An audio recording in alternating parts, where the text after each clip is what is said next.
హరే కృష్ణ భక్తులందరికీ ఇస్కాన్ మ్యాంగ్లూర్ వారి లెవెల్ 2 క్లాస్లో 7వ అధ్యాయంలో ఉన్నాము. అందరికీ స్వాగతం.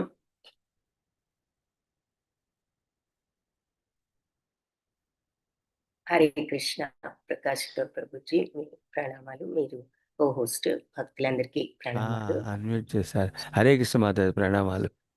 హరే కృష్ణ. ఓం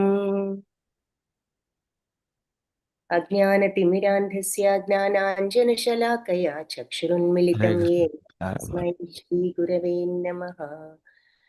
నమో ఓం విష్ణుపదాయ కృష్ణప్రేష్ఠాయ భూతలే శ్రీమతే భక్తి వేదాంత స్వామి ఇతి నామినే.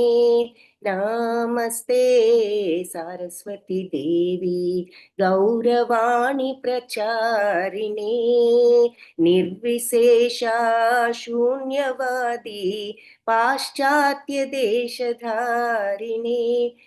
हे कृष्णा करुणा सिंधो दीनबंधो जगत्पते गोपेश गोपिका कांता राधा कांता नमोस्तुते.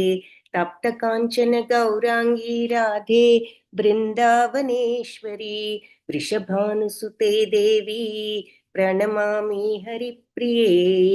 जय श्री कृष्ण चैतन्य प्रभु नित्यानंद श्री अद्वैता गदाधार श्रीवासादि गौर भक्त वृंद. हरे कृष्ण कृष्ण कृष्ण हरे हरे हरे राम राम राम हरे हरे.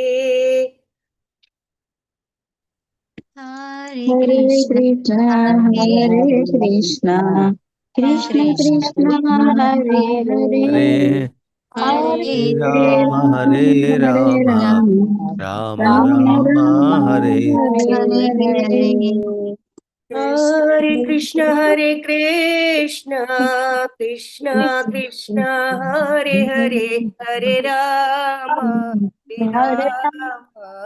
राम राम हरे हरे. हरे कृष्ण कृष्ण कृष्ण हरे हरे हरे राम राम राम हरे हरे. హరే కృష్ణ భక్తులందరికీ. సో 7వ అధ్యాయం ఈరోజు ప్రారంభిద్దాం. 7వ అధ్యాయం పేరు జ్ఞాన విజ్ఞాన యోగము. 6వ అధ్యాయం కంప్లీట్ చేసాము.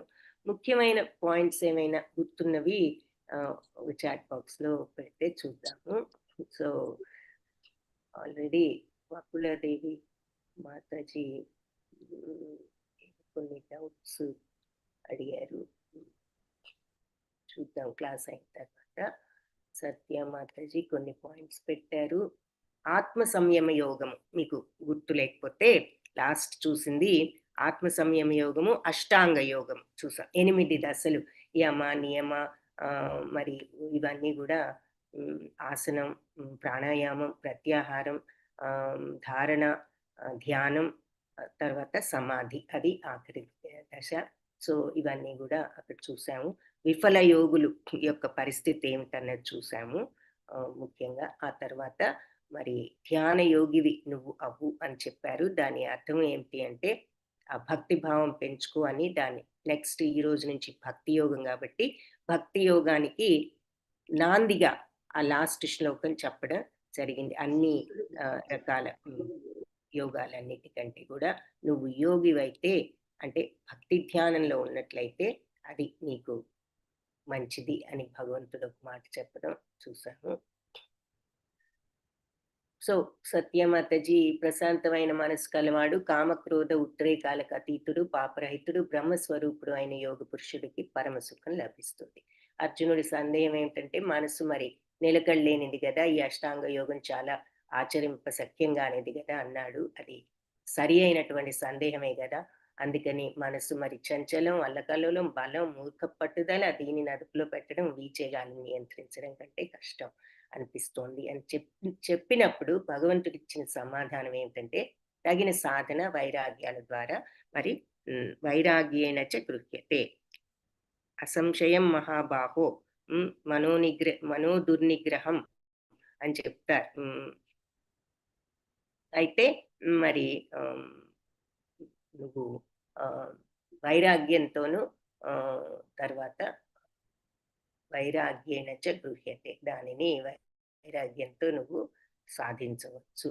సో విఫలయోగి గమ్యం ఏమిటి అని అడిగినప్పుడు అర్జునుడు మరి ఎంతో శ్రద్ధతో ప్రారంభించిన మధ్యలో ఏదో విఫలమైపోయి అతను చేయలేకపోతే ఏదో ఒక కారణంతో అతని గతి ఏమిటి అంటే ఈ మార్గంలో ఉండి సాధించలేకపోయినా పుణ్యలోకాలకు వెళ్తారు. అక్కడ చాలా రోజులు చాలా కాలం నివసించిన తరువాత తిరిగి భూలోకంలో ధర్మపరాయణుల ఇంట్లోనో సంపన్నుల కుటుంబంలోనూ జన్మిస్తారు. ఎంతో కాలం యోగాభ్యాసం వల్ల వృద్ధి చెందిన వాళ్ళైతే వాళ్ళు దివ్య జ్ఞాన సంపన్నుల కుటుంబంలో జన్మిస్తారు. కానీ ఈ జగత్తులో అలాంటి అవకాశం చాలా అరుదుగా ఉంటుంది. అంటే అలాంటి వాళ్ళు అరుదు, అవకాశం అంటే అంత పర్ఫెక్ట్ గా చేసి చివరిలో పోయిన వాళ్ళు మళ్ళీ ఇలా ధర్మపరాయణుల ఇంట్లో పుట్టడం అనేది చాలా అరుదుగా జరుగుతూ ఉంటుంది.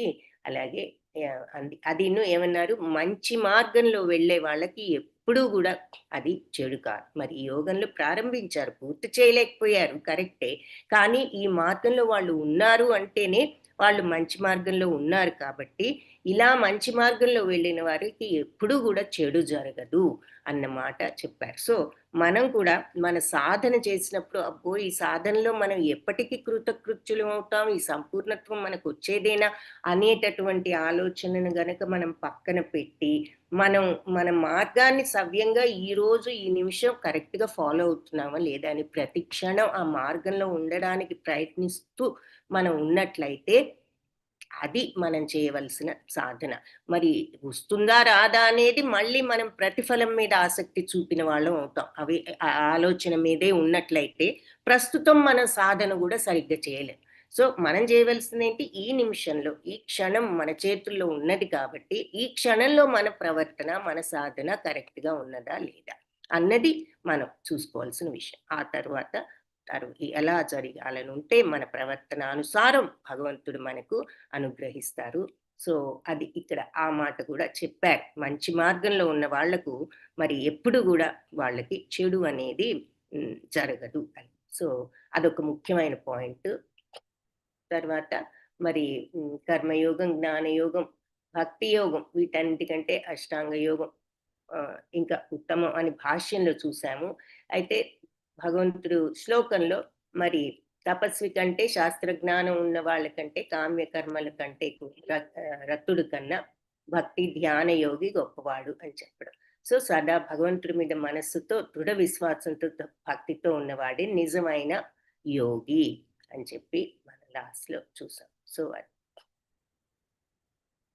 సౌమ్య మాతాజీ మంత్ర అంటే మనస్సును విడుదల చేసేది, శ్రద్ధతో ప్రేమతో సేవ భగవంతుడు చేసిన సేవ భగవంతుడికి చేరుతుంది. సమాధి స్థితి మరి మనిషి చలించదు ఆ స్థితిలో. Okay, very good. Hare Krishna. Hare Krishna. ఇద్దరికి ధన్యవాదాలు.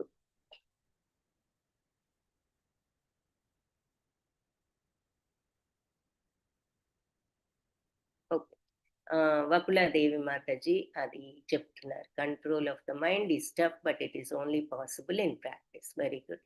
If we practice to concentrate 5 elements like our sight, touch, smell, listen, taste, అంటే శబ్ద రూప స్పర్శ రసగంధాలు ఇంద్రియార్థాలు అంటాం వాటిని మనం. And sight at God's words, it leads our ఆధ్యాత్మిక సైడ్ అండ్ అవర్ ఆత్మ gets peaceful with Paramatma mingled. Very good. No other, nothing else is needed in this condition, and no danda are concerned. If we fall in the last stage of yoga, we definitely reach the higher devotional places for a long time. Finally get a good, so we'll definitely reach పుణ్యలోకాసు. పుణ్యలోకాల్లో చాలా కాలం ఉంటాము. తర్వాత మళ్ళీ భూలోకంలో సంపన్నుల కుటుంబంలోనో ధర్మపరాయణుల ఇంట్లోనో పుడతాం. అదే చాలా for a long time and finally we get a good place in rich places are great person by birth. So attain the completion of remaining yoga stage. So బాగా advanced స్టేజ్లో గనక వాళ్ళు ఫెయిల్ అయితే అప్పుడు ఎంతో ఆత్మజ్ఞానం ఇటువంటి దివ్య జ్ఞానం ఉన్న వాళ్ళ ఇంట్లో పుడతారు. అది చాలా అరుదు అని చెప్పారు. సో ఎలా ఉన్నా సరే ఏ స్టేజ్లో అయినా వాళ్ళు తిరిగి మళ్ళీ ఈ రకంగా పుట్టినప్పుడు వాళ్ళ పూర్వజన్మ యోగ ఫలితంతో వాళ్ళకు ఎక్కడ వదిలితే అక్కడి నుంచి మళ్ళీ వాళ్ళు కంటిన్యూ చేసేటటువంటి అవకాశం వాళ్ళకు వస్తుంది తప్పనిసరిగా. సో వాళ్ళది పూర్తి చేసుకునే అవకాశం వస్తుంది. మనం ఉదాహరణగా భరత మహాముని యొక్క ఉదంతం కూడా చెప్పుకున్నాం. ఓకే, సో అది వెరీ గుడ్. హరే కృష్ణ అందరికీ. నౌ సప్తమాధ్యాయం ఈ రోజు నుంచి భక్తి యోగం ప్రారంభం. 7వ అధ్యాయం జ్ఞాన విజ్ఞాన యోగం. సో జ్ఞానానికి విజ్ఞానానికి ఉన్న డిఫరెన్స్ ఏంటో ఎవరైనా చెప్పగలిగితే చాట్ బాక్స్ లో టైప్ చేయండి. మనం 18 days క్లాస్లో చూసే ఉంటాము ఆ మాటలు రెండిటికి ఉన్న తేడా ఏమిటి అనేది. సో అది మీరు ఎవరైనా చెప్పగలిగితే చాట్ బాక్స్ లో టైప్ చేయండి, చూద్దాము. సో మొట్టమొదటిగా ఇది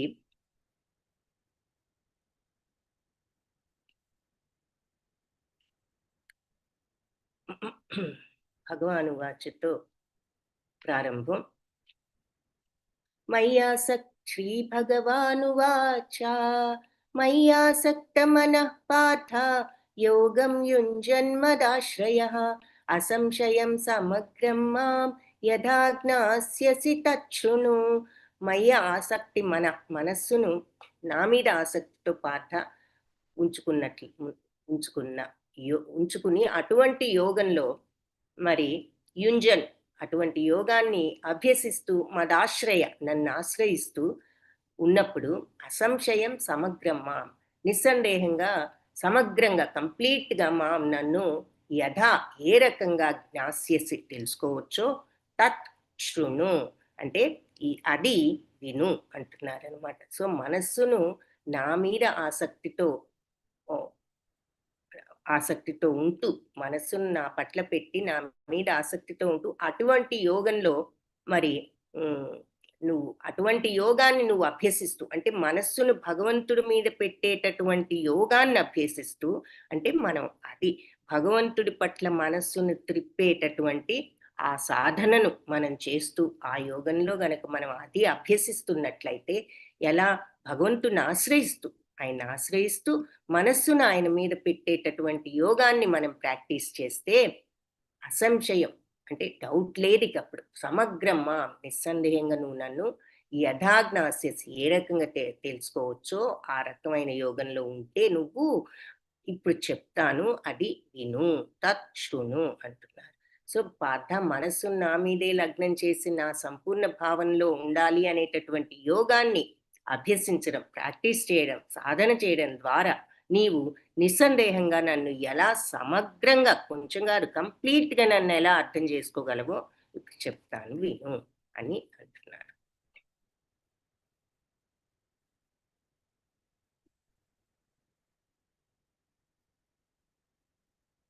సో జ్ఞాన విజ్ఞాన యోగం అంటే జ్ఞానానికి విజ్ఞానానికి ఉన్న డిఫరెన్స్ ఏమిటి అనేది ఒక ప్రశ్న వేశాను. ఎవరైనా ఆన్సర్స్ చెప్తే ఒక 2-3 శ్లోకాస్ అయిన తర్వాత చెక్ చేసి చూద్దాం. సో అది మనస్సును నా మీద పెట్టి ఆ యోగంలో నువ్వు ఆ యోగాన్ని అభ్యసిస్తూ నన్ను ఆశ్రయించి ఉన్నప్పుడు నిస్సందేహంగా నన్ను కంప్లీట్గా ఎలా నువ్వు తెలుసుకోగలుగుతావో ఇప్పుడు చెప్తాను విను అన్నారు కదా. జ్ఞానం తేహం సవిజ్ఞానం ఇదం వక్ష్యామ్యశేషతః యజ్ఞాత్వా నేహ భూయ అన్యజ్ఞాతవ్యం అవశిష్యతే. జ్ఞానం తే అహం సవిజ్ఞానం నేను ఇప్పుడు జ్ఞాన విజ్ఞానాలతో సహా ఇది వక్ష్యామి చెప్తాను అశేషతః అంటే శేషం అంటే మిగలడం అశేషం అంటే మిగలకుండా అంటే మిగలకుండా చెప్తాను అంటే కంప్లీట్గా నీకు ఇప్పుడు జ్ఞాన విజ్ఞానాలతో సహా ఈ విషయాన్ని వివరిస్తాను వక్ష్యామి చెప్తాను. యజ్ఞాత్వ ఇది తెలుసుకున్న తర్వాత నేహ భూయ ఇక నీకు తిరిగి అన్యత్ జ్ఞాతవ్యం అవశిష్యతే ఇక నీకు వేరే జ్ఞానం ఏది కూడా అవసరం లేదు అంటున్నారు. నేను ఇప్పుడు నీకు జ్ఞాన విజ్ఞానాలతో సహా ఈ జ్ఞానాన్ని గురించి నీకు పూర్తిగా చెప్తాను. ఈ జ్ఞానం అంతా నువ్వు విన్నావు అంటే ఇక నీకు వేరే తెలుసుకోవాల్సిన జ్ఞానం ఏది కూడా లేదు అని చెప్పి చెప్తున్నారనమాట. అంత అంటే మనకి ఉండవలసిన నిజమైన జ్ఞానం ఏది అనేది భగవంతుడు కూడా చెప్తున్నారు. ఇది ముఖ్యం, ఇది తెలుసుకున్నావు అంటే ఇక నువ్వు వేరే తెలుసుకోవాల్సిన అవసరం ఇక ఏది కూడా లేదు. మనుష్యాణం సహస్రేషు కశ్చిద్ యతతి సిద్ధయే యతతాం అపి సిద్ధానాం కశ్చిన్మాం వేత్తి తత్వతః. మనుష్యాణం సహస్రేషు, సహస్రం అంటే వేలు కదా, వెయ్యి, వేలాది మంది మనుష్యులలో కశ్చిత్ యతతి సిద్ధయే, ఎవరో ఒకరే సిద్ధత్వం కోసం ప్రయత్నిస్తారు. యతతాం అపి సిద్ధానాం, అలా సిద్ధత్వం కోసం ప్రయత్నించే వాళ్ళలో కూడా, ప్రయత్నిస్తున్న వాళ్ళలో కూడా కశ్చిన్మాం, ఒక్కరే నన్ను వేత్తి తెలుసుకుంటారు, తత్వతః, నా యొక్క తత్వాన్ని ఎవరో ఒక్కరే తెలుసుకుంటారు. సో వేలాది మంది మనుషుల్లో ఏ ఒక్కరో యోగ సిద్ధి కోసం ప్రయత్నిస్తారు. అలా ప్రయత్నించి పరిపూర్ణత చెందిన వాళ్ళల్లో కూడా నిజంగా నన్ను తెలుసుకున్న వాళ్ళు ఏ ఒక్కరో ఉంటారు అంటున్నారనమాట. అసలు యోగ సిద్ధత్వం కోసం ప్రయత్నించేదే కొంతమంది, వెయ్యి మందిలో ఒక్కరు.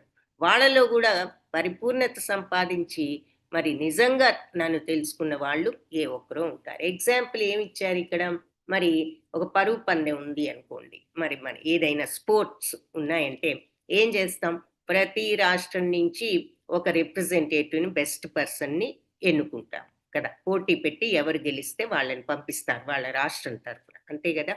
సో మరి ఆ పోటీకి అన్ని మూలల నుంచి, ఆ రాష్ట్రంలో అన్ని ప్రదేశాల నుంచి వస్తారు. వచ్చి వాళ్ళందరూ పాల్గొంటే వాళ్ళల్లో ఒకరు సెలెక్ట్ అయితే ఆ ఒకరిని మరి నేషనల్స్కి పంపిస్తారు. అక్కడ మళ్ళీ అందరూ పోటీ చేసినప్పుడు వాళ్ళలో ఎవరో ఒక్కరే మరి ఫస్ట్ వస్తారు. అది అలా వేలాది మంది ఉంటే ఎక్కడో కొందరు ప్రయత్నిస్తారు. ఆ ప్రయత్నించిన వాళ్ళలో కూడా పూర్తి పరిపూర్ణత వచ్చేవాళ్ళు ఎక్కడో ఒకరు ఉంటారు అని చెప్పి చెప్తున్నారు. భూమిరాపో నలో వాయు ఖమ్మనో బుద్ధిరేవ చ అహంకార ఇతీయం మే భిన్నా ప్రకృతిర్ అష్టధా. భూమి, ఆపో నీరు, నలో భూమి, నీరు, వాయువు, ఖమ్ అంటే ఆకాశం,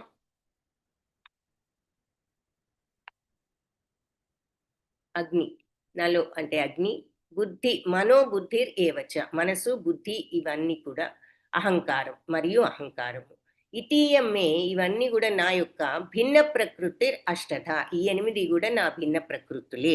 ఏది, భూమి, నీరు, అగ్ని, గాలి, ఆకాశము, ప్లస్ మనసు, బుద్ధి, అహంకారం. సో పంచభూతాలు 5, మరి మనసు, బుద్ధి, అహంకారం ఇవన్నీ కూడా నా యొక్క, ఈ 8 కూడా నా యొక్క భిన్న ప్రకృతులే, అంటే నా యొక్క శక్తియే.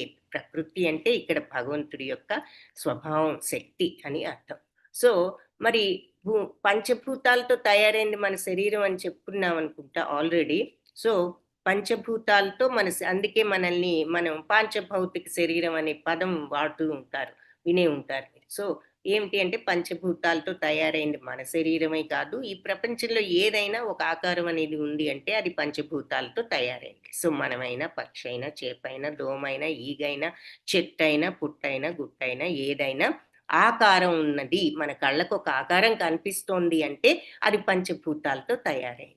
సో మన శరీరం కూడా మనకు ఆకారం ఉంది కాబట్టి పంచభూతాలతో తయారైంది. అందుకే ఇక్కడ మరి చూపిస్తున్నారు కదా, నీరు, రాళ్ళు, మరి ఆకాశంలాగా, అగ్నిలాగా, వాయువులాగా. సో ఆ పంచభూతాలతో తయారైన భౌతిక శరీరం, దీన్ని ఏమంటాము, స్థూల శరీరం అంటాం కదా, ఇంగ్లీష్లో గ్రోస్ బాడీ అంటాము అని చెప్పుకున్నాం. అలాగే మనసు, బుద్ధి, అహంకారం ఉన్నాయి మనందరికీ కూడా. మరి అవి కంటికి కనిపించవు కానీ అందరికీ ఉన్నాయి కదా.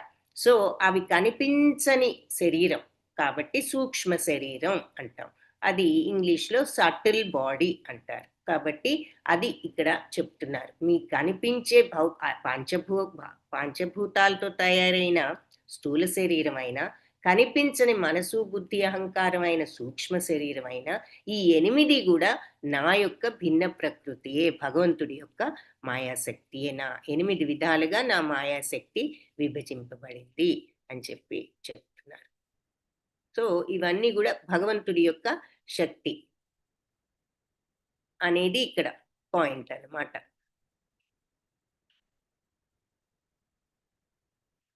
ఇక్కడ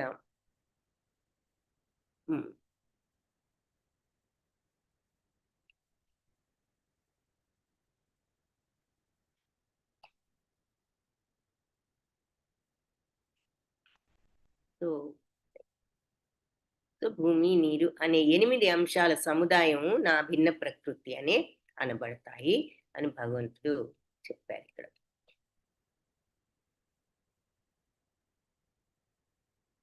సో భౌతిక శక్తిలో ముఖ్యంగా 8 అంశాలు ఉన్నాయి.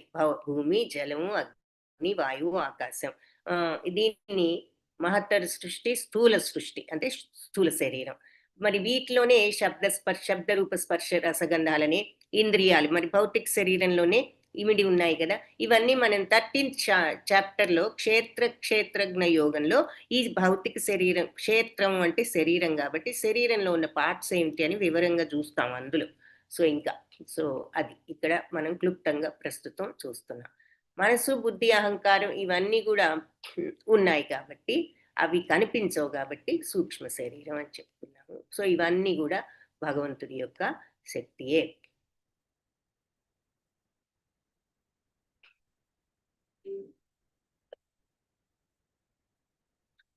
अपरेयमितस्त्वन्यां प्रकृतिं विद्धि मे परां जीवभूतां महाबाहो ययेदं धार्यते जगत्. సో మహాబాహువ ఉన్న అర్జున, వాటికి అన్యంగా న్యూనమైన ప్రకృతిని ఉపయోగించే జీవులు కూడా జీవులను కూడి ఉన్న నా శక్తి ఇంకొకటి కూడా వేరొకటి ఉన్నది అని చెప్పి చెప్తున్నారు. సో భగవంతుడి ఉన్నత శక్తి ఒకటి ఉన్నది వేరే. ఇవన్నీనేమో మరి నా శక్తియే. ఏది పంచభూతాలతో ఉన్న శరీరం అయినా పంచభూతాలు మనసు బుద్ధి అహంకారం నా శక్తి. వీటికి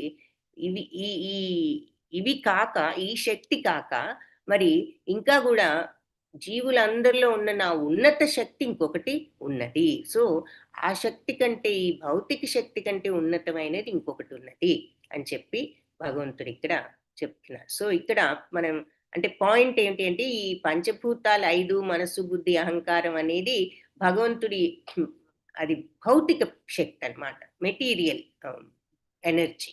సో అది కొంచెం న్యూనం అంటే కొంచెం తక్కువ శక్తి. దానిని మించిన ఇంకా ఉన్నత శక్తి ప్రతి జీవిలోనూ నా శక్తి, నా యొక్క ఉన్నత శక్తి ప్రతి జీవిలోనూ ఉన్నది అంటున్నారు అన్నమాట.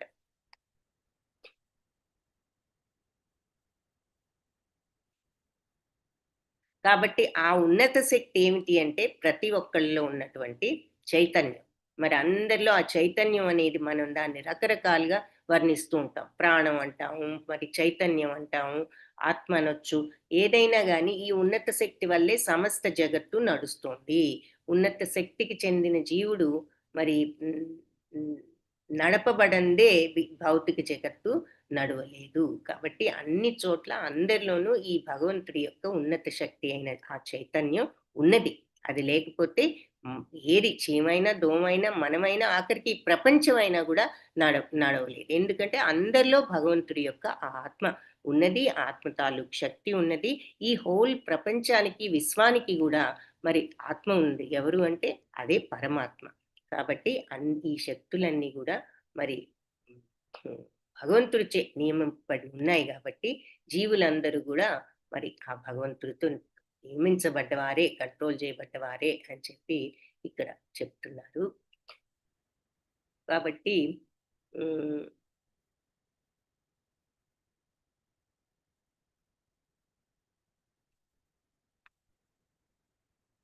భాగవతంలో ఏం చెప్పారు అని చెప్తున్నారంటే 10వ స్కందం అంటే అందులో 87వ అధ్యాయంలో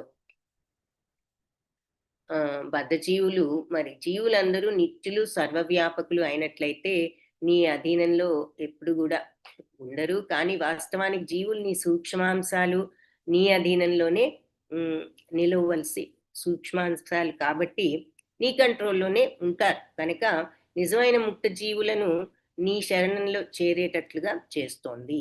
అలాంటి శరణాగతి వారికి ఆనందాన్ని కూరుస్తుంది. అటువంటి సహజ స్థితిలో వాళ్ళు నియామకులు కాగలరు. సో మనం ఎప్పుడైనా భగవంతుడి యొక్క అంశం ఉన్నది, కానీ ఈ భౌతికత్వంలో ఇమిడి ఉన్నాము అంటే మనకు ఆ సహజ స్థితి తెలియదు. మనం ఈ భౌతికత్వంలో మరి నిమగ్నం అయిపోయి ఉంటాం. ఎప్పుడైతే ఈ భౌతికత్వాన్ని వదులుతామో ఆ శరణాగత తత్వంతో మనం సహజ స్థితిలోకి, ఆ సచ్చిదానంద స్థితిలోకి వెళ్ళగలుగుతాము. అప్పుడు మనం ఇక ఈ భగవంతుడి యొక్క తత్వాన్ని పూర్తిగా తెలుసుకోగలుగుతాము అని చెప్పి కలుషితాలన్నీ కూడా వదిలిపోయి దోషాలు కలుషితాలు లేని స్థితిలోకి వెళ్తారు అని చెప్పి ఇక్కడ భగవంతుడు చెప్తున్నారు. సో ఇక్కడ భగవంతుడు చెప్పిన విషయం ఏమిటి అంటే ఇంతకీ మరి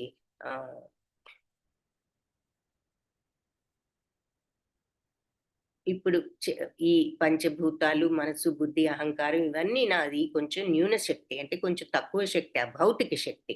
దీనికంటే మించినది ఇంకా ఉన్నతమైనది, మరి దాన్ని న్యూన శక్తిని అపర ప్రకృతి అని కూడా అంటాం, అంటే కొంచెం తక్కువ శక్తి. దీనిని మించిన పరప్రకృతి అంటే ఇంకా ఉన్నత శక్తి ఉంది. అదేమిటి అంటే జీవరూపంలో ఈ జగత్తంతా కూడా వ్యాపించిన ఆ చైతన్యము అని చెప్పి చెప్తున్నారు.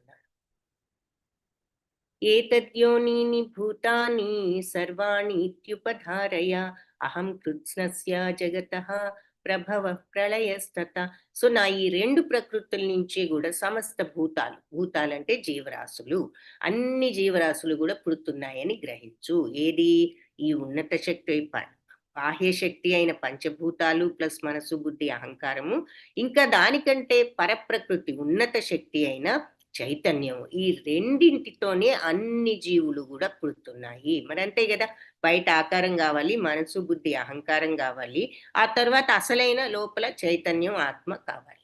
సో ఈ బాహ్య శక్తి, అంతర్శక్తి, ఈ రెండు కూడా వీటి వల్లే సమస్త జీవులు కూడా పుడుతున్నాయని గ్రహించు. అందుకని ఈ సర్వ జగత్తు ఆవిర్భవించడానికి గాని అంతం కావడానికి గాని నేనే కారణమని తెలుసుకో. మరి ఆయన శక్తి ఉండబట్టే ఏ చిన్న జీవి అయినా, చీమ దగ్గర నుంచి దోమ దగ్గర నుంచి ఏదైనా వస్తోంది అంటే ఆ బాహ్య శక్తి, అంతర్శక్తి అన్నీ ఆయన నుండే వస్తున్నాయి. కాబట్టి మరి ఏదైనా పుట్టడానికైనా అంతం కావడానికైనా ఆ శక్తి ఇచ్చేది భగవంతుడే, కాబట్టి ఆయనే అన్నిటికీ కారణం అని తెలుసుకో అని చెప్తున్నారు. అంటే మనం ప్రతిదీ చూస్తూ అసలు ఇవన్నీ పెద్దగాలుగా భగవంతుడు ఉన్నాడు ఓకే అనుకుంటాం. అంటే దీనిని లోతుగా మనం అండర్స్టాండ్ చేసుకుని థింక్ చేశామంటే ప్రతిదీ భగవంతుడి నుంచే వస్తోంది, ఆయనే ఆవిర్భవించడానికి, అంతం కావడానికి కారణం అనుకున్నప్పుడు, అది మనం ప్రతి దానిలో చూడగలిగినప్పుడు, ప్రతి వ్యక్తిలో, ప్రతి దృశ్యంలోనూ మనం ఈ సత్యాన్ని అర్థం చేసుకోగలిగినప్పుడు మరి మనకి భగవంతుడి తత్వం ఇంకా ఇంకా బోధపడుతుంది. సో మనకి ఈ ఈ నేరో మైండెడ్నెస్ అనేది తగ్గిపోతుంది. నాది, ఇది ఇది అనుకుంటూ ఉంటాం. ఇందులో నాదే ఉంది, ప్రతిదీ భగవంతుడి సృష్టియే, అన్నీ ఆయనే సృష్టించారు అనే భావం మనలో జీర్ణం అయిన కొనికి మనకి ఈ నేరో మైండెడ్నెస్ కానీ, ఈ కల్మషాలు కానీ తగ్గిపోయే అవకాశం ఉంది. అది ఇక్కడ మీనింగ్ అన్నమాట, నన్ను పూర్తిగా అర్థం చేసుకోవడం అన్న మాటకు. సో అందుకని వెరీ క్లియర్గా అసలు మీరు ఏది చూస్తున్నా నీకు ఈ రెండు శక్తులు ఉన్నాయి. దేనికైనా ఆకారం ఉందంటే బాహ్య శక్తి, అంతర్శక్తి రెండు కూడా నా నుండే వచ్చాయి. బాహ్య శక్తి కంటే కూడా ఇంకా నా ఉన్నతమైన శక్తి లోపలున్న అంతర్శక్తి. సో ఏ జీవిలో అయినా నువ్వు చూస్తున్నావు అంటే ఈ రెండు శక్తులు ఉన్నాయి. కాబట్టి నేనే ప్రతిదీ పుట్టించడానికి కానీ అంతం చేయడానికి కానీ నేనే కారణం అని చెప్పి చెప్తున్నాను. మత్తః పరతరం నాణ్యత్ కించిదస్తి ధనంజయ మయి సర్వమిదం ప్రోతం సూత్రే మణిగణా ఇవ. మత్తః పరతరం నాణ్యత్, నాకంటే వేరే నాణ్యమైనది కించిత్ ఏది కూడా అస్తి ఉండదు ధనంజయ, నాకంటే నాణ్యమైనది ఏదీ లేదు అంటున్నారు. మయి సర్వమిదం ప్రోతం, నేను సమస్తాన్ని కూడా సూత్రే మణిగణ ఇవ, ఒక దారానికి ఇవన్నీ కనుక గుచ్చినట్లు మణులన్నిటినీ కూడా దారం ఎలా అయితే ఒక హారంగా చేయగలుగుతుందో దారం, అలా నేను ఈ సమస్తాన్ని కూడా నడిపిస్తున్నాను. మరి ఈ ముత్యాలన్నీ కూడా దారం లేకపోతే ఏమైపోతాయి? అటు ఇటు వెళ్ళిపోయి చెల్లాచెదురు అయిపోతాయి. అలాగే మరి ఈ ప్లానెట్స్ ఎన్నో ఉన్నాయి విశ్వాలు. ఇవన్నీ ప్లానెట్స్ ఈవెన్ మన సోలార్ సిస్టమ్ తీసుకున్నా అవి కరెక్ట్‌గా మరి వాటి మార్గంలో వెళ్తున్నాయి. ఎవరి ఆర్బిట్‌లో అవి, ఎవరి కక్షలో అవి వెళ్తున్నాయి. ఒకదానికొకటి, ఒకదాని రోడ్‌లోకొకటి వెళ్ళడం లేదు, ఢీకొనడం లేదు. ఇంత పర్ఫెక్ట్‌గా నడుస్తున్నాయి అంటే మరి ఎవరు నడిపిస్తున్నారు? సో, ఈ దారం గనక ఈ మణులన్నిటిని ఎలా అయితే ఒక చక్కటి హారంగా రూపొందించిందో, ఆ రకంగా ఈ విశ్వంలో ఉన్న అన్నింటిని, అన్ని ప్లానెట్స్‌ని, లోకాల్ని, గోళాల్ని నేను ఈ రకంగా నడిపిస్తున్నాను. మరి భగవంతుడనే ఆ శక్తి ఆయన లేకపోతే ఇవన్నీ చెల్లాచెదురే గదా! ఆయన ఉండబట్టి మరి ప్రతిదీ కూడా ఇలా ఈ స్పేస్‌లో ఈ రకంగా తిరుగుతూ అవంత పర్ఫెక్ట్‌గా ఉన్నాయి అంటే, మరి ఎవరు చేస్తున్నారు అంటే, సరే మనం సైంటిఫిక్‌గా భూమికి ఆకర్షణ శక్తి ఉంది, మ్యాగ్నెటిక్ పవరు, అందుకే మనం ఉంటున్నాము అనొచ్చు. ఎవరిచ్చారు ఆ మ్యాగ్నెటిక్ పవర్ అనే క్వెషన్ గూడా ఉంటుంది గదా! సో, భగవంతుడు మనందరం ఉండటానికి సరైన అట్మాస్ఫియర్ ఏది ఎలా ఉండాలో ఆయన అన్నీ అలా పర్ఫెక్ట్‌గా క్రియేట్ చేయబట్టి, ఈ విశ్వం ఇంత పర్ఫెక్ట్‌గా ఈ సృష్టి జరుగుతోంది. సో, అది ఇక్కడ క్లియర్‌గా చెప్తున్నారనమాట. ఈ ఈ హారం యొక్క ఎగ్జాంపుల్ కూడా ఇస్తూ. సో, అది. నాకంటే శ్రేష్టమైనది అన్యత్ ఇక వేరే ఏది గూడా కించిత్ వేరే ఏది గూడా అస్తి లేదు అని చెప్పి చెప్తున్నారు. మయి నేను సర్వాన్ని గూడా నా యందు సర్వము గూడా కృచ్చబడింది. ఏది? సూత్రే మణిగణ ఇవ. ఒక మణులన్నిటిని గూడా మణులన్నీ దారం మీద ఎలా అయితే గుచ్చుతామో, సమస్తం గూడా నా యందు ఈ రకంగా నువ్వు చూసేదంతా గూడా నాలో ఈ రకంగా గుచ్చబడింది. అంటే మరి నేను వీటన్నిటిని హారంగా రూపొందించాను ఈ విశ్వాన్నంతా అని చెప్పి చెప్తున్నారు. రసోహమప్సు కౌంతేయ ప్రభాస్మి శశి సూర్యయో ప్రణవః సర్వవేదేషు శబ్దకే పౌరుషం ఋషు. రసోహం అంటే రుచి నేనే. ఎందులో? అప్సు నీటిలో రుచిని నేనే కౌంతేయ. ప్రభాస్మి వెలుగును నేనే. ఎందులో? శశి సూర్యయో సూర్యచంద్రుల్లో ఉన్న వెలుగును నేనే. ప్రణవ సర్వవేదేషు వేదాలన్నిట్లో ఉన్న ప్రణవనాదాన్ని నేనే. ప్రణవం అంటే ఓంకారం. మరి అన్ని వేదాలు ముందు ఓం అనే పదంతో స్టార్ట్ అవుతాయి కదా! ఆ ఓంకార నాదమే ప్రణవనాదం, అది నేనే అంటున్నారు. శబ్దకే అంటే హే అంటే ఆకాశం, ఆకాశంలో ఉన్న శబ్దాన్ని పౌరుషం ఋషు అంటే ఋషు అంటే నరులలో ఉన్న పౌరుషం అంటే సామర్థ్యాన్ని నేనే అంటున్నారు. సో, నీటిలో రుచిని, సూర్యచంద్రుల్లో కాంతిని, వేదాలలో ఓంకారాన్ని, ఆకాశంలో శబ్దాన్ని, నరులలో సామర్థ్యాన్ని నేనే. సో, ఆకాశంలో శబ్దం ఉన్నది. ఏది ఉన్నా లేకపోయినా మనం చూడలేము, పట్టుకోలేము, వాసన లేదు, ఏదీ లేదు ఈ ఆకాశంలో. ఉన్నదేమిటి అంటే నాదం, శబ్దం.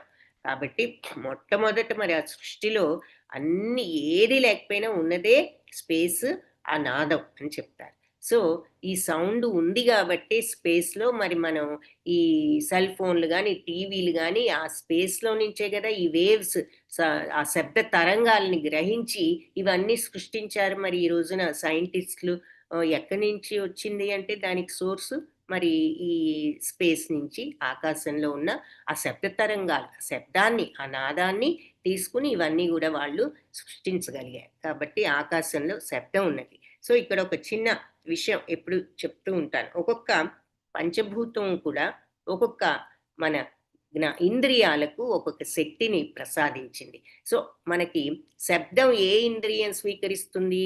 చెవి కదా! చెవి ఉంది అంటే చెవి శబ్దరూప స్పర్శ రసగంధాలు ఇంద్రియార్థాలు. చెవి, ముక్కు, నోరు, చర్మము, కళ్ళు ఇవన్నీనేమో జ్ఞానేంద్రియాలు అంటే యాక్చువల్ ఆర్గన్స్. కానీ వాటన్నిటికీ ఈ శక్తి ఉంది. కంటికి చూసే శక్తి ఉంది, ముక్కుకు వాసనను గ్రహించే శక్తి ఉంది, చెవులకు శబ్దాన్ని వినే శక్తి ఉన్నది, నోటికి మరి రుచిని తెలుసుకునే శక్తి ఉంది, చర్మానికి స్పర్శ జ్ఞానం చెప్తుంది. మనం ఏదైనా పట్టుకుంటే చల్లగా ఉందా, వేడిగా ఉందా, మెత్తగా ఉందా, మరి గట్టిగా ఉందా, ఇవన్నీ మరి మనకి చర్మం చెప్తుంది. సో వీటన్నిటికీ ఒక్కొక్క శక్తి ఉంది ఈ ఇంద్రియాలకి. అయితే అవే ఏ శక్తులు అంటే శబ్దరూప స్పర్శ రసగంధాలు. అందుకని వాటిని ఇంద్రియార్థాలు అంటే ఇంద్రియాలు స్వీకరించే విషయాలు అంటాం. కాబట్టి ఇక్కడ ఆకాశంలో శబ్దం ఉన్నది. సో మన చెవికి శబ్దాన్ని గ్రహించగల శక్తి ఉంది. సో ఈ శక్తి ఎవరిస్తున్నారు ఈ చెవికి అంటే ఆకాశం ఇస్తోంది. ఆకాశం మన చెవికి ఈ శబ్దాన్ని గ్రహించే శక్తిని ప్రసాదిస్తోంది. కాబట్టి మన చెవికి అధిష్టాన దేవత ఎవరు అంటే ఆకాశం. సో అలా నెక్స్ట్ది ఈ శబ్దం ఆకాశం కంటే కొంచెం స్థూలత్వం దేనికి ఉంది, ఇంకొంచెం ఆకాశం మనకి కనిపించదు, వినిపిస్తుంది, ఒక శబ్దమే ఉంది కాబట్టి కనిపించదు, వాసన లేదు, ఏదీ లేదు, తగలదు, మనం పట్టుకోవాలన్నా మనకి పట్టుకోలేము, కానీ ఒక శబ్దం మాత్రం ఉన్నది. దీనికంటే కొంచెం స్థూలత్వం ఎక్కువ ఉన్నది ఏమిటి అంటే నెక్స్ట్ది మనం పట్టుకోగలం, తగులుతుంది మనకు. ఏమిటి? వాయువు. వాయువును కూడా కళ్ళతో చూడలేము, రుచి తెలియదు, కానీ మనం వాయువును మన శరీరానికి వాయువు సోకినప్పుడు మనకి తెలుస్తుంది, గాలి సోకినప్పుడు కదా. సో అందుకని గాలికి స్పర్శాజ్ఞానం మన చర్మానికి ఇచ్చినటువంటి పంచభూతం ఏది అంటే వాయువు. అలాగే నెక్స్ట్ ఇంకొంచెం స్థూలత్వం ఉన్న నెక్స్ట్ ఏమిటి? సరే ఇప్పటి వరకు వినిపించడం, స్పర్శ తెలిసింది. నెక్స్ట్ మరి కంటికి కనిపిస్తుంది ఏది? అగ్ని కదా. అగ్ని కంటికి కనిపిస్తుంది, అలాగే మనకి వినిపిస్తుంది. అగ్ని వేసినప్పుడు చిట చిట సౌండ్ వస్తుంది, అలాగే పట్టుకుంటే మరి కాలుతుంది కూడా, స్పర్శ కూడా ఉంటుంది. అంతేకాకుండా ఆ ముందు రెండింటికి లేనటువంటిది ఏమిటి అంటే రూపం కనిపిస్తుంది మనకి కంటికి, అగ్ని. కాబట్టి కంటికి అలాగే కంటికి ఈ చూపును ప్రసాదించే శక్తి అగ్ని ఇస్తుంది కాబట్టి మన కంటికి అధిష్టాన దేవత. ఇక నెక్స్ట్ 4వది రుచి కదా. ఈ నీరుందంటే నీరుకి కనిపిస్తుంది, వినిపిస్తుంది, మరి గలగల పారుతున్నప్పుడు వినిపిస్తుంది, పట్టుకుంటే మనకి స్పర్శ ఉంటుంది. ఈ 3 కాకుండా దీనికి ఎడిషనల్ క్యారెక్టరిస్టిక్ ఏమిటి అంటే రుచి కూడా ఉన్నది. మిగిలినవి మనం రుచి చూడలేము, అగ్ని రుచి చూడలేము, మరి వాయువు రుచి చూడలేము, శబ్దాన్ని రుచి చూడలేము, కానీ నీటిని రుచి కూడా చూడగలం. కాబట్టి నోటికి రుచిని తెలుసుకునే శక్తిని ప్రసాదించింది నీరు. కాబట్టి నోటికి అధిష్టాన దేవత నీరు. ఇకపోతే 5వ పంచభూతం ఏది? అది ఏ శక్తిని ప్రసాదిస్తోంది, ఏ ఇంద్రియానికి శక్తినిస్తోంది, ఆ శక్తి ఏమిటి అనేది ఎవరైనా మరి చెప్పగలరా? సో ఇప్పటి వరకు మనం 4 చూసాం. ముందు ఆకాశంలో శబ్దం ఉన్నదన్నది చూసాం, అది చెవికి. ఆ తర్వాత మరి వాయువు, అది ఒంటికి తగులుతోంది కాబట్టి స్పర్శాజ్ఞానాన్ని శరీరానికి ఇస్తోంది. అలాగే మరి 3వది అగ్ని, కంటికి కనిపిస్తోంది కాబట్టి కంటికి అగ్ని. అలాగే నోటికి రుచి తెలుపుతోంది కాబట్టి నోటికి జలము అధిష్టాన దేవత. ఇక 5వ మిగిలిన పంచభూతం ఏది? అది ఏ ఇంద్రియానికి? ఇంకొక ఇంద్రియం మిగిలింది, ఇంకొక పంచభూతం మిగిలింది, ఇంకొక ఇంద్రియార్థం మిగిలింది. అవి ఏమిటి? ఎవరైనా చెప్పగలిగితే మరి చాట్లో టైప్ చేయండి, చూద్దాము. ముక్కు, వెరీ గుడ్. భూమి, బకులాదేవి మాతాజీ, భూమిలో అన్ని ఉన్నాయి, వాసన కూడా ఉన్నది, వెరీ గుడ్. సత్య మాతాజీ, ముక్కు, వాసన, భూమి, ఎక్సలెంట్, 3 కరెక్ట్. సో భూమి 5వ పంచభూతం, 5వ ఇంద్రియం ముక్కు. అది భూమి ఇచ్చే శక్తి ఏమిటి ముక్కుకు అంటే వాసనా శక్తి. So very good. సో భూమికి ముక్కుకు అధిష్టాన దేవత భూమి, వెరీ గుడ్. సో ఇలా 5 ఇంద్రియాలు కూడా మరి ఒక్కొక్క పంచభూతం నుంచి వాటి శక్తిని స్వీకరించాయి. సో అది ఇక్కడ చెప్తారు.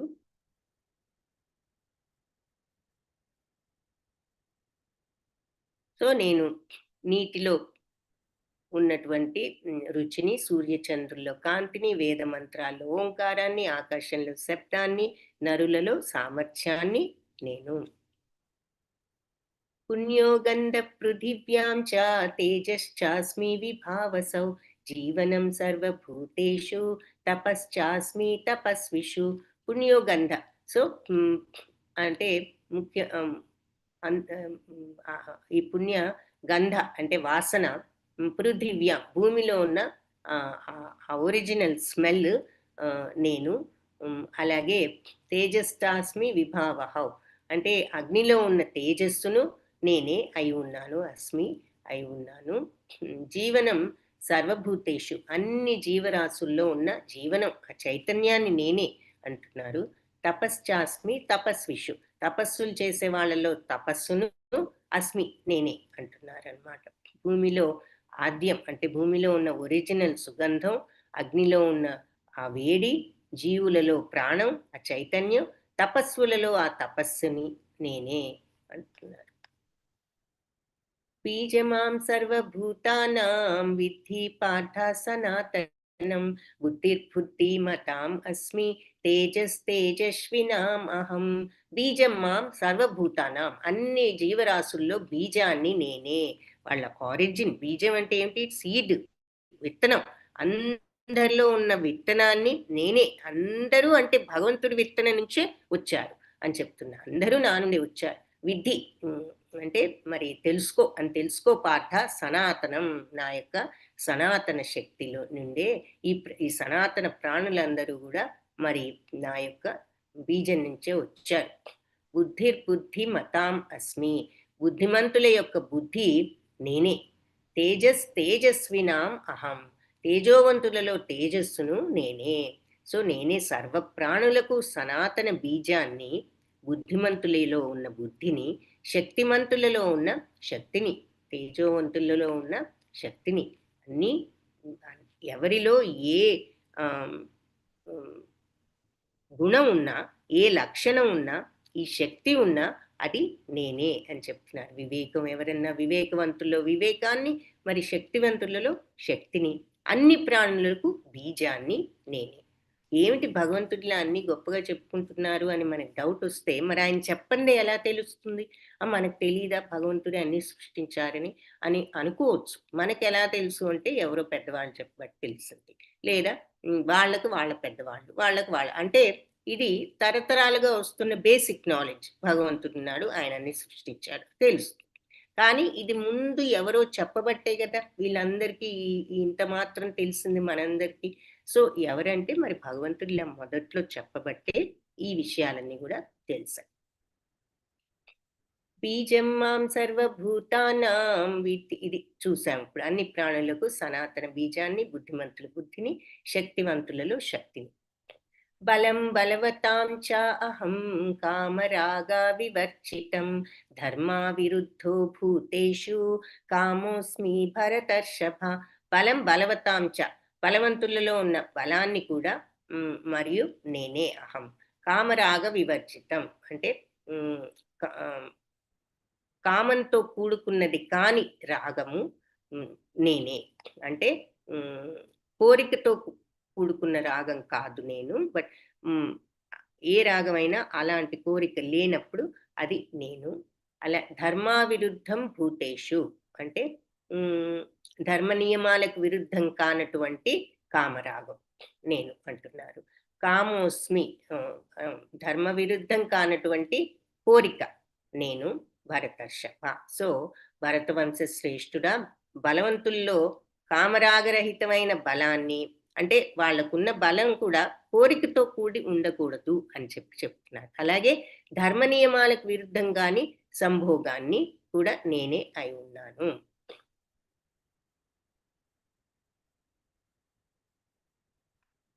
ఏ చైవ సాత్వికా భావా రాజసాస్తమసాశ్చయే మత్త ఏవేతి తాన్ విద్ధి నత్వహం తేషు తే మయి.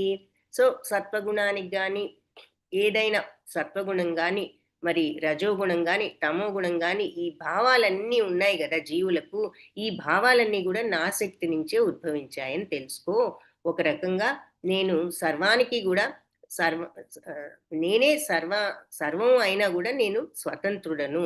ప్రకృతి త్రిగుణాలన్నీ కూడా నాలో ఉన్నా కూడా నేను వాటికి లోబడి ఉండను అని చెప్తున్నారు. సో సత్వగుణమైన రజోగుణమైన ఏచైవ సాత్విక భావ, సత్వగుణం గాని రజోగుణ రాజస తమసాశ్చయే, రజోగుణమైన తమోగుణ భావాలైన ఆ, ఏదైనా సరే మత్త ఏవేతి అంటే నా నుంచే వచ్చాయి అని నువ్వు విద్ధి తెలుసుకో. వాటిని నువ్వు అవన్నీ కూడా నా నుంచే వచ్చాయని విద్ధి నువ్వు తెలుసుకో. నత్వహం అంటే నేను తేషు తేమయి వాటి యందు ఆ ఉండను. నా నా తేషు అంటే వాటిలో నేను ఉండను. తేమయి అవే నాలో ఉంటాయి అంటున్నారనమాట. సో ఇక్కడ పాయింట్ ఏంటి అంటే ఫస్ట్ ఏమన్నారు, సత్వరజస్తమో గుణాలు భావాలన్నీ కూడా ఇవన్నీ నా నా శక్తే. ఈ సత్వగుణమైన రజోగుణమైన తమో గుణమైన ఈ గుణాలన్నీ కూడా ఎక్కడి నుంచి వచ్చాయంటే అది భగవంతుడి భౌతిక శక్తి. ఇందాక ఒక భౌతిక శక్తి చూసాం, ఇప్పుడు మనలో మన బాడీ కానీ మన మనస్సు బుద్ధి అహంకారం ఆ 8 కూడా భగవంతుడి భౌతిక మెటీరియల్ ఎనర్జీ అని చూసాం. దానికంటే ఉన్నత శక్తి ఏమిటి, మనలో ఉన్న చైతన్యం, ఆత్మ చైతన్యం. సో అది భగవంతుడి యొక్క ఉన్నత శక్తి. సో మనలో భగవంతుడి భౌతిక శక్తి బయట ఉన్నది, లోపల ఆయన ఉన్నత శక్తి ఉన్నది. అలాగే అందరికీ స్వభావం ఉన్నది. సత్వరజస్తమో గుణాలు ఉన్నాయి అందరిలో, ఏదో ఒక గుణం ఉంటుంది. కాబట్టి ఆ గుణాలు కూడా భగవంతుడి యొక్క శక్తియే. సో స్వభావం కూడా భగవంతుడి నుంచే కొంత ఆ స్వభావ శక్తి ఎక్కడి నుంచి వచ్చింది అంటే అది కూడా భగవంతుడి నుంచే వచ్చింది. అది కూడా ఆయన భౌతిక శక్తిలో భాగం. సో నేను ఇవన్నీ ఉన్నా కూడా సమస్తం నేనే, ఇవన్నీ ఉన్నాయి నాలో, కానీ నేను స్వతంత్రుడును అంటే ఇండిపెండెంట్. అంటే దాని అర్థం ఏమిటి, ఈ గుణాలన్నీ కూడా నాలో ఉన్నా నేను వాటికి లోబడి లేను అంటున్నారనమాట. ఇదేమిటి, ఈ గుణాలన్నీ భగవంతుల్లోనే ఉన్నాయి, ఆయన శక్తి అంటున్నారు, మరి ఆయనకి సత్వరజస్తమో గుణాలు ఉన్నట్లే కదా ఆయనలో ఉంటే అనే డౌట్ వస్తే ఇది ఆన్సర్ అనమాట. ఆ గుణాలు అనేటటువంటి శక్తి ఉన్నా ఆ గుణాల శక్తికి ఆయన ప్రభావితులు కారు, ఆయన వాటికి లోబడి లేరు అని చెప్తున్నారు. అది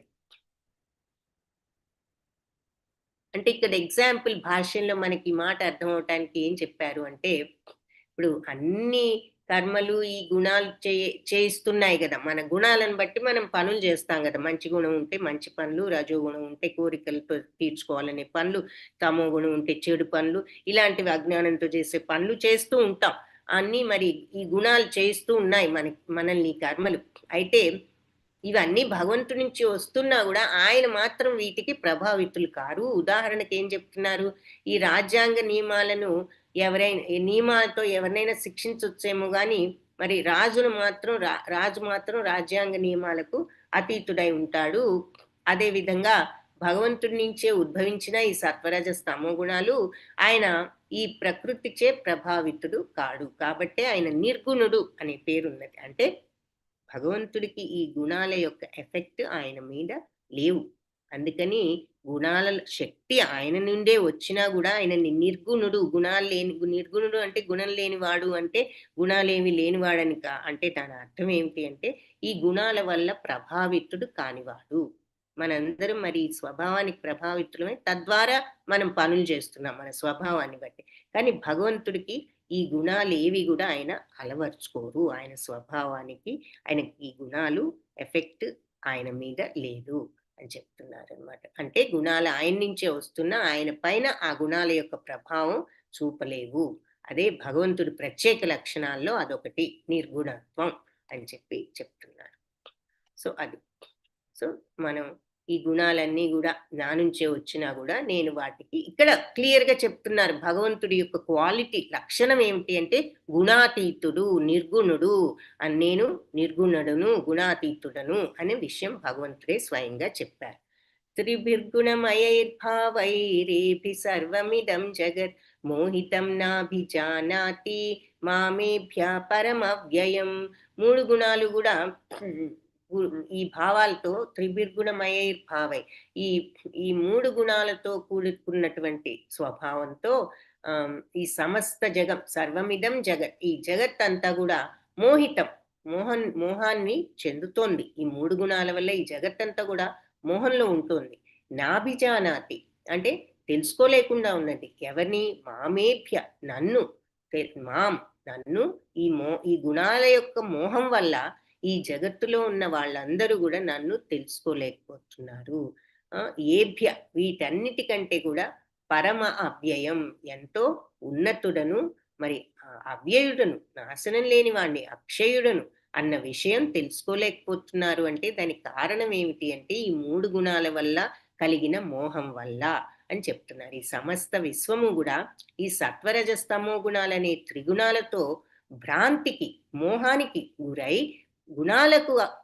గుణాలకు అతీతుడను, అవ్యయుడను అయిన నన్ను తెలుసుకోలేకుండా ఉన్నది. ఎందుకంటే ఈ త్రిగుణాల వల్ల కలిగిన మోహం వలన అని చెప్తున్నారు.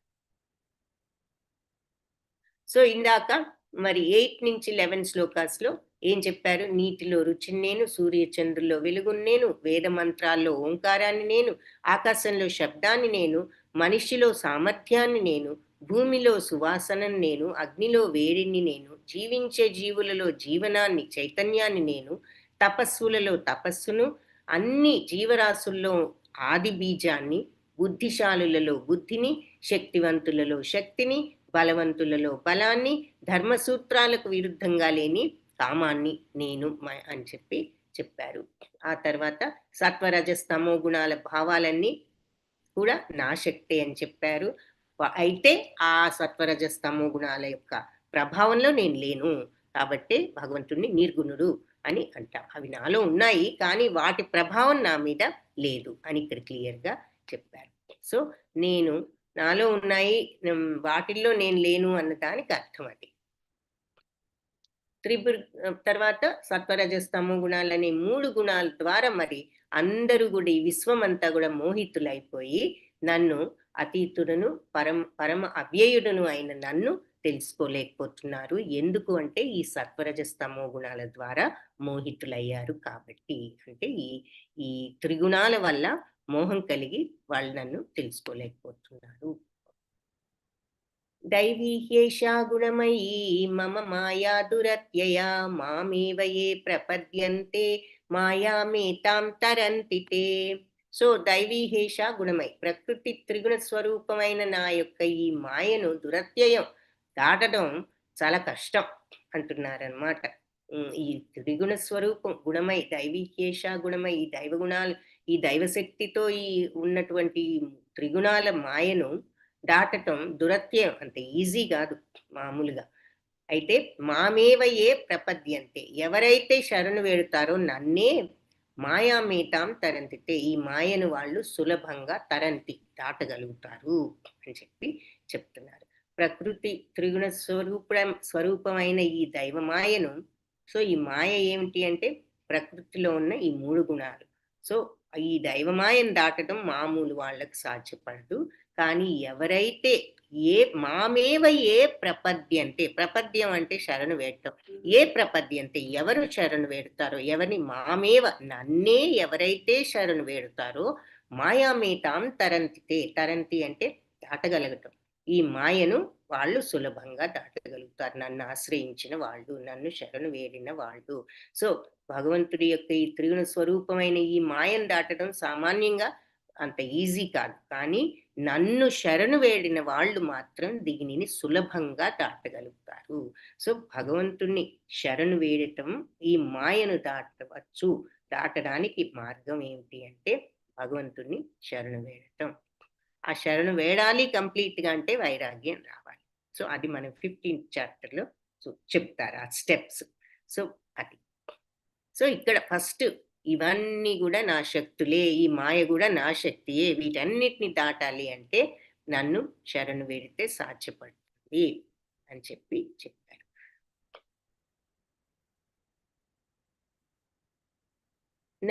అది ఇక్కడ వరకు.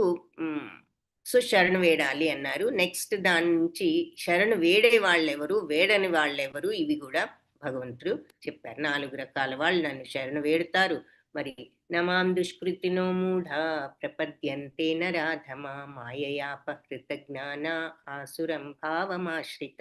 సో నన్ను నాలుగు రకాల దుష్కృతులు, దుర్మార్గులు, మూఢులు నన్ను ఎప్పుడు కూడా శరణు వేడరు. ఎవరు అంటే వాళ్ళు మరి మూఢులు, నరాధములు, మాయతో ఉన్న జ్ఞానం పోగొట్టుకున్న వాళ్ళు, అలాగే ఆసురం భావం ఆశ్రిత అంటే ఆసురులు అంటే రాక్షస భావాలను ఆశ్రయించిన వాళ్ళు.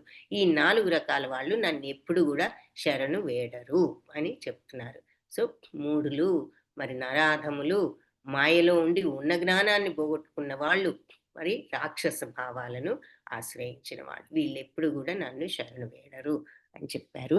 ఇక నెక్స్ట్ క్లాస్లో భగవంతుణ్ణి, ఇది వీళ్ళ నలుగురు కూడా ఎప్పుడు భగవంతుణ్ణి శరణు వేడరు. ఇక శరణు వేడే వాళ్ళు ఒక 4 రకాలు ఉన్నారని చెప్తారు. నెక్స్ట్ క్లాస్లో అది కంటిన్యూ చేద్దాం. వాంఛాకల్పతరుభ్యశ్చ కృపా సింధుభ్య ఏవ చ పతితానాం పావనేభ్యో వైష్ణవేభ్యో నమో నమః. హరే కృష్ణ. భక్తులందరికీ ధన్యవాదాలు. క్లాస్కి అందరూ వచ్చినందుకు.